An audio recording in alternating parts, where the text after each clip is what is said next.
Myanmar সীমান্তে চরম উত্তেজনাকর পরিস্থিতিতে কক্সবাজারের টেকনাফের নাফ নদী ও সাগরে সতর্কতা জারি করা হয়েছে।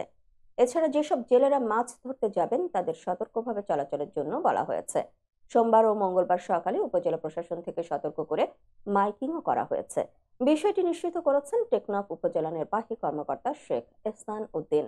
তিনি বলেন, মিয়ানমারের রাখাইন রাজ্যের চলমান সংঘাত ও বর্তমান উত্তেজনাকর পরিস্থিতিতে সীমান্তে অনুপ্রবেশ ঠেকাতে নাফ নদীতে বর্ডার গার্ড বাংলাদেশ, বিজিবি ও কোস্টগার্ডের সদস্যরা টহল জোরদার করেছেন। মিয়ানমার সীমান্তের এমন পরিস্থিতিতে নাফ নদী ও সাগরের জেলেদের নৌযান নিয়ে চলাচলের সতর্কতা জারি করা সহ জেলেদের মাছ ধরার ক্ষেত্রে সতর্কভাবে চলাচল করতে হবে। একই সঙ্গে মিয়ানমার জলসীমার দিকে না যাওয়ার জন্য টেকনাফের ফিশিং ট্রলার মালিকদেরকেও এটাও বলা হয়েছে নাফ নদী ও সীমান্ত এলাকা এ মুহূর্তে অতি ঝুঁকিপূর্ণ। এ বিষয়ে বিজিবির অনুরোধে উপজেলা প্রশাসনের পক্ষ থেকে মাইকিংও করা হয়েছে।